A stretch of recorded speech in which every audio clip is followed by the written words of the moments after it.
Today's story is about a woman named Olivia.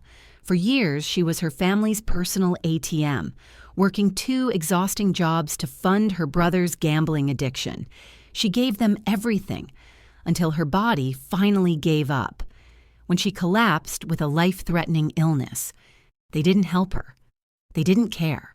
They threw her out into the rain because she was no longer profitable. They thought they had erased their burden.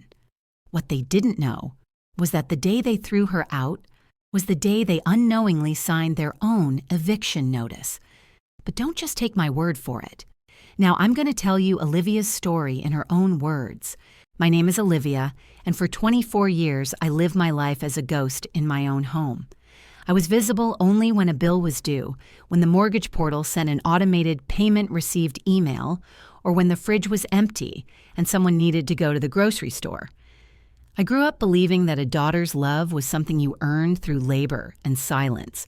I thought that if I just worked a little harder, if I just covered one more of my brother Liam's mistakes, my parents would finally look at me with the same warmth they reserved for him. I never realized that to my parents, Martha and Harold, I wasn't a child, I was an insurance policy. I was a safety net for their favorite son. Martha and Harold didn't see me as a person with dreams or even a pulse. They saw me as a machine that converted stress and overtime into a comfortable life for Liam.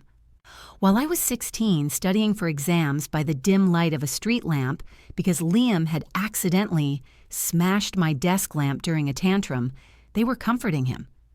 While I was 22, working as a junior analyst by day and a data entry clerk until 3 a.m., they were helping him plan his next big business venture, which was usually just a code word for a 3-day bender at a nearby casino. "He just needs a win, Olivia," my father, Harold, would say, his hand extended for my paycheck before I'd even taken my coat off. "You're the strong one. You're the one who has it all together. Liam, he's sensitive. He needs us." I swallowed my exhaustion and gave them everything. I gave them my youth, my health, and every cent I earned. I thought that's what family did. I thought that's what love looked like. I was so wrong. The routine was a slow, agonizing death by 1,000 cuts. My day started at 5:30 a.m. I'd crawl out of bed, my joints aching from the 4 hours of sleep I'd managed to steal, and I'd head to my first job as a junior analyst. By noon, I was staring at spreadsheets until my eyes burned. By 6 p.m., while my coworkers were heading to happy hour, I was sitting in my car eating a cold granola bar prepping for my second shift. From 7 p.m. until nearly midnight, I was a freelance data entry clerk typing until my fingers cramped. I brought home $5,800 a month after taxes. Out of that, $3,200 went directly to the mortgage on a house that didn't even have my name on the deed.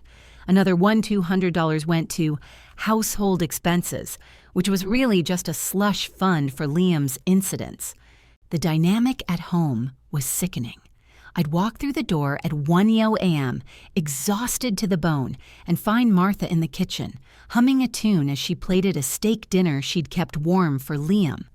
Liam, 30 years old and perfectly capable of working, would be sprawled on the sofa, screaming at a sports game on the 70-inch TV I had paid for. "Olivia, keep it down," Harold would hiss as I walked in. "Your brother had a rough day at the track. He doesn't need your negativity." I remember the day I had to hand over my $15,000 college savings. I had been tucked it away for a master's degree, my ticket out. But Liam had gotten into trouble with some local guys over a poker debt. Martha sat me down, tears streaming down her face, telling me they'd burn the house down if I didn't help. I gave it to him. 2 weeks later, I saw photos on social media of him at a VIP table in Vegas, throwing $100 bills at a waitress. When I confronted them, Martha just shrugged. "He was stressed, Olivia. He needed to clear his head so he could focus on his new business." By then, my body was already screaming for help. I was constantly freezing. My gums bled when I brushed my teeth, and I had these strange, purple bruises appearing on my legs that I couldn't explain. I started spending $400 a month on high-dose ibuprofen and iron supplements just to keep my heart from racing. I thought it was just burnout. I thought I just needed to push through. The end came during a quarterly board presentation. I was standing at the front of the room, explaining a complex logistics model when the white walls of the conference room started to turn gray. The sound of my boss's voice became a distant hum, like he was underwater. I gripped the edge of the mahogany table, my vision tunneling into a tiny black dot, and then nothing. Total silence. When I woke up, the first thing I smelled was bleach. The second thing I felt was a hollow, echoing ache in my bones, a feeling like I was made of glass that had already shattered. I was in a sterile hospital room, a thin plastic tube snaking into my arm. A doctor with tired eyes sat at the foot of my bed. "Olivia," he said softly, "you have severe aplastic anemia. Your bone marrow has stopped producing blood cells. You're essentially running on empty." He explained the stakes. I needed a bone marrow transplant. It would cost $60,000 up front for the procedure and the specialized care. I would need 6 months of total rest. No working, no stress, no late nights. My heart sank, not because of the diagnosis, but because I knew I finally needed the insurance policy I had been paying into for years. The hospital discharged me 2 days later with a handful of prescriptions that cost $2,000.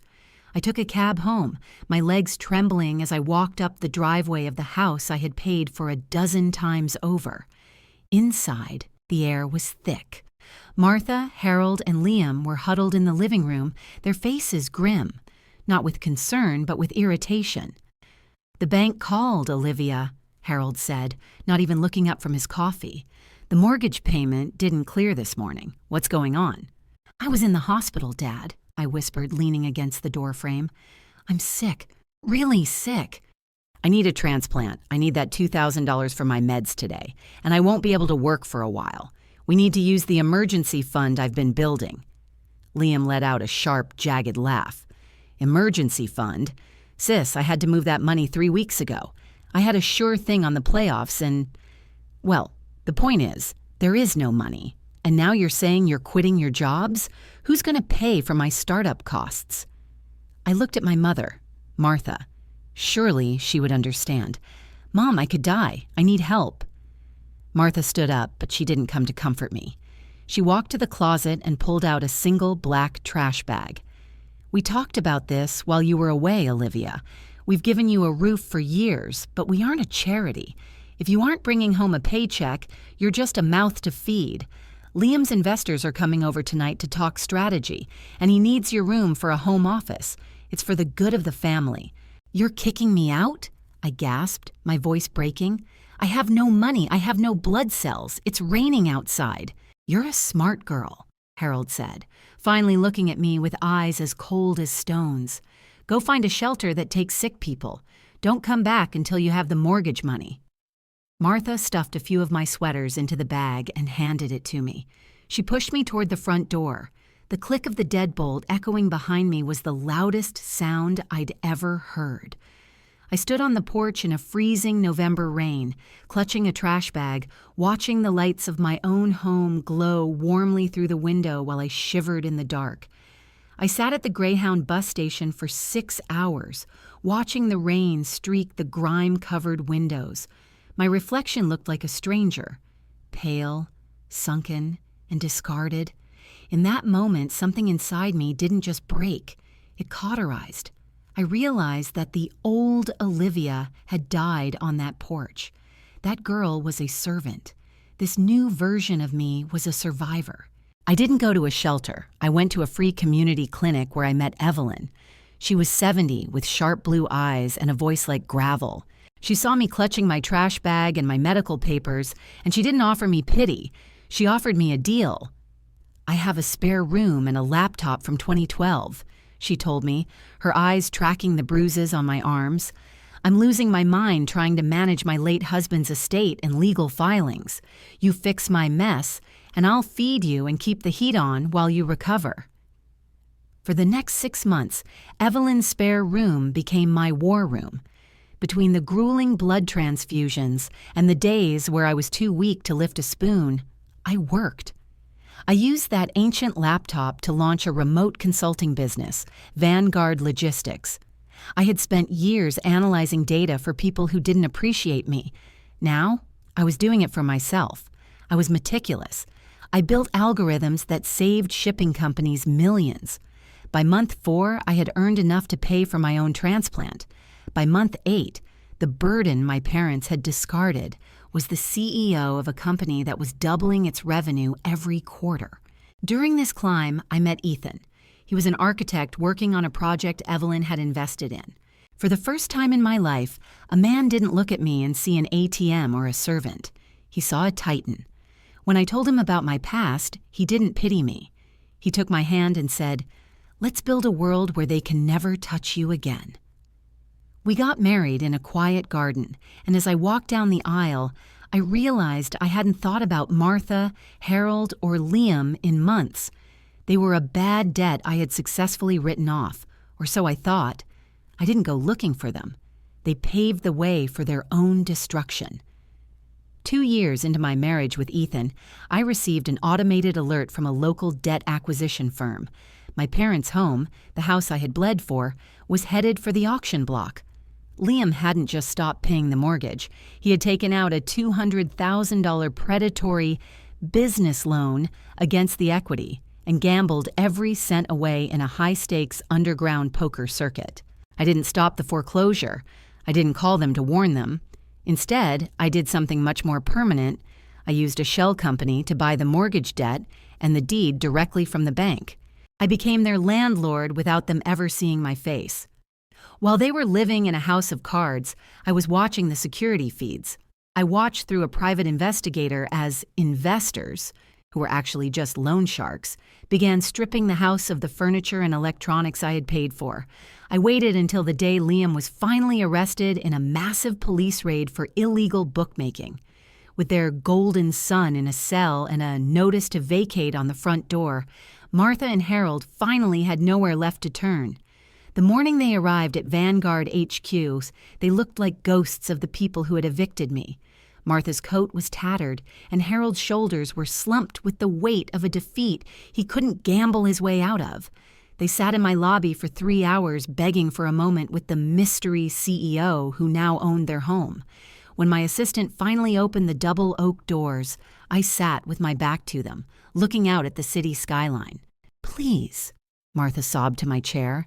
"We're being evicted. Our son is in jail. We have nothing left. We just need a little grace."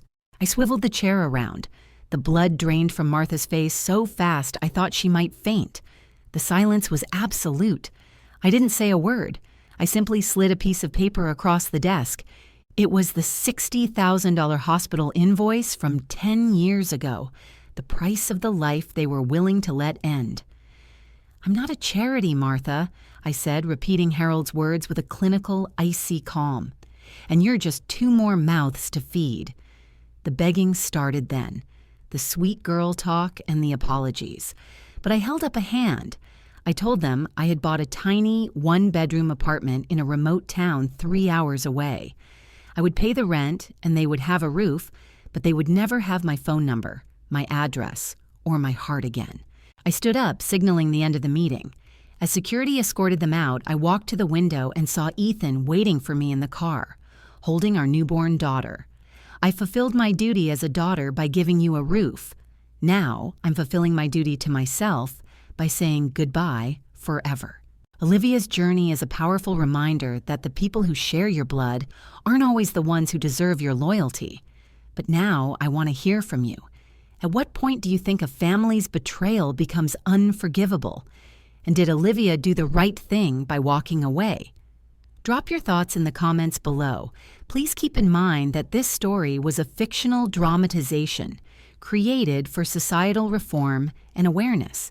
We share these intense scenarios to shine a light on the dark realities of financial and emotional abuse, but we urge you never to repeat the toxic behaviors or calculated schemes shown here in your own lives. Our goal is to build a community based on respect and healthy boundaries.